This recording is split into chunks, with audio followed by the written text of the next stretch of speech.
সরকারের পাশে আমি দাঁড়ানোর কথা এই কারণে বলি, এই সরকার যদি কোনো কারণে ডিস্টার্ব হয়, না থাকে, তাহলে এই দেশে বসবাস করার মতো পরিস্থিতি থাকবে কিনা আমার 50 বছরের রাজনৈতিক জীবনে আমি খুব শঙ্কিত বোধ করি। আজকে এই ছবির মধ্য দিয়ে আমরা দেখতে পেলাম আমাদের একটা কঠিন অতীত আছে। সেই কঠিন অতীতে কারা কিভাবে আমাদের উপর আক্রমণ করেছে, কিভাবে কারা সেটা প্রতিরোধ করেছে, এই ছবির মধ্য দিয়ে আমাদেরকে সতর্ক হতে হবে। এই ছবি যেন আবার ফিরে না আসে। ঠিক তেমনি যারা এই প্রতিরোধ আন্দোলনে ভূমিকা পালন করেছেন দেশে এবং বিদেশে, মামলা একটা দুটো হতে পারে, কিন্তু 400-500 মামলা হবে গণতন্ত্রের সপক্ষে লড়াই করার জন্য। এটা তো বিশ্বাসযোগ্য না আমাদের পৃথিবীর কোনো। অনেক সাহসিকতার সঙ্গে সেই সময় ছবি ধারণ করা এবং প্রকাশ করা, এটা এই সময় এই মুহূর্তে বোঝা খুব কঠিন হয়। সেই সময় এটা একটা ছবি নিতে গিয়ে তার জীবনও বিপন্ন হতে পারে। ছবি প্রকাশ করার কারণে চাকরিও সেই সময় হারাতে হয়েছে। সেই জন্য আমার কাছে মনে হচ্ছে ছবি সবসময় অতীতকে শুধু নাড়া দেয় তা না, জীবন্ত ইতিহাসকে সামনে নিয়ে আসে।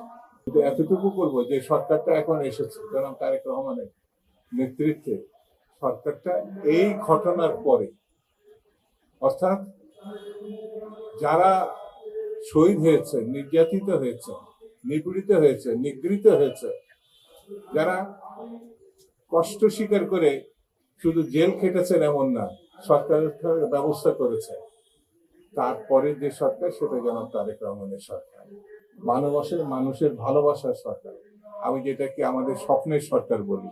সেই জন্যে সরকারের ত্রুটি থাকতে পারে, ভুল থাকতে পারে, সেগুলো আমরা সবাই মিলে ঠিক করার জন্য তার পাশে গিয়ে দাঁড়াবো। কিন্তু যদি বিশৃঙ্খলাকারী, আপনারা লক্ষ্য করেছে যে সারা দেশে একটা মহল বিশেষ নানান কায়দায় নানান ভাষায় অপপ্রচার বললে ভুল হবে, এরা 71-এর মুক্তিযুদ্ধের সময় মুক্তিযুদ্ধকে কলঙ্কিত করার চেষ্টা করেছে।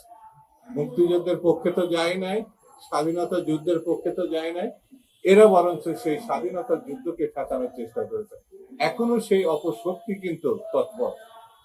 আপনাদেরকে, আমাদেরকে, সবাইকে সেই শক্তি সম্বন্ধে এবং দেশবাসীকে সজাগ সতর্ক করার জন্য প্রতিনিয়ত প্রায় একটা কথা বলছে যে বিএনপি যেন আর তৎপর না, সেইভাবে কাজ করছে না। আমরা তো এটা বুঝতেই পেরেছি, তাহলে তো আমাদের ঘরে বসে থাকার কোনো কারণ নেই। যার যেখানে যেখানে যতটুকু করার সেখানে ততটুকু করতে হবে। আর কিছু কথা থাকলে আমরা আমাদের নেতার সঙ্গে বলবো, যথাযথ ফোরামে বলবো, কিন্তু সুযোগ দেওয়া যাবে না অপশক্তিকে।